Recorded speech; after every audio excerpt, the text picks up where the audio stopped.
Hello everybody, back here again for another vlog a day, and today is Monday the 12th, and today was a beautiful day weather-wise. I couldn't ask for a nicer day out.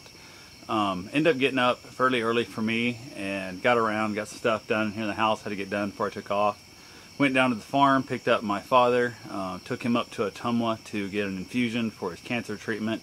He's on a bunch of pain pills and that kind of stuff, and really don't feel comfortable having him out driving anymore, especially long distances, and not knowing how the infusion's going to hit him, that kind of stuff. So went ahead and went there. He had like a 10:30 appointment. We got there early. He said it's actually the first time he's been on time for any of his appointments, which I thought was kind of funny. He usually is never a late person, but he said they've had road construction and all kinds of different random things when they've been going up there, which is also really strange because I think my grandparents are the only ones taking him, and they're never late for anything. So not really sure exactly what the scenario is there, but that was the first time he said he'd actually been on time, which I thought was kind of funny.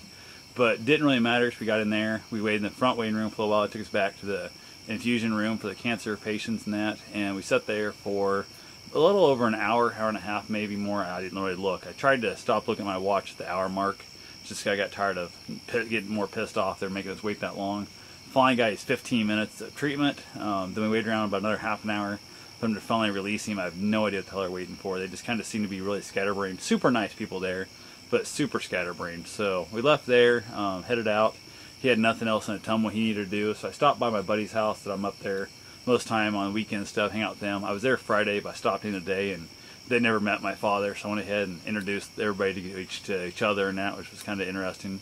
So had I not known he was going to die, I guess I probably wouldn't have cared. They never met him. It wouldn't have been that big a deal, but it seemed like since now I know he's got 6 months or a year, whatever the hell it's going to be to live, I don't know, it felt right to introduce him to them. So it's one of those weird things. There's a lot of stuff when you know somebody's going to die coming up. You got a weird part in your life that you wouldn't normally have, where if you just got a phone call and said, hey, they're dead. So my father and I have been estranged for years. He's kind of definitely not been talking to me for a number of years over the years there, and I would make reach out attempts and he would, blow me off and stuff. He made a couple attempts back, never made the first attempt ever, and it's one of those weird things. I kind of have that little resentment, but he's my father. No matter what, I'm going to be there. I'm going to do any damn thing I possibly can for him, regardless of the situation. So it's one of those things that he's just a strange guy. He says some weird things at times that just absolutely drives me nuts, and all kinds of crap that I'm not going to get into here because it's going to put me in therapy if I think about it. So I'm just going to try and ignore it all and just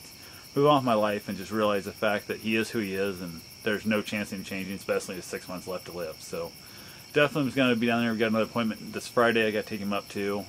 Then he's got one next month already scheduled. Who knows what else he's got. So I told him my phone's on 24/7 and to call anytime for anything. That no matter how little it is or how big it is, I'm going to be there for him. So the only thing a guy can do is just basically, how would I want somebody to treat me, I guess, if I was in his situation. I'd like him to do what I'm doing for him. So regardless of what happens in the whole thing, I'm going to be strong. I'm going to be through this. I'm going to get through it. I'm not going to let him crush me. I'm not going to let him change me. I'm just going to just deal with him being who he is. So that's about all I got for now. I went and got my run in. I actually went for a bike ride. I was going to go out and get my run in. I ran to a relative, well, my ex's relative, actually, ex's cousin. We're not divorced yet, so I guess still technically my cousin where you want to look at it. Talked to him for a while and stuff, BS'd, and he's got a friend of his that might want to get into running. So I'm going to basically talk to him, see if he wants to maybe get out and run with me sometime. My, I guess, cousin through marriage, whatever, he actually has got into riding bikes. He actually rode a day on RAGBRAI this year, so we're going to talk about going out and doing some bike riding maybe together and that, so that'd be interesting.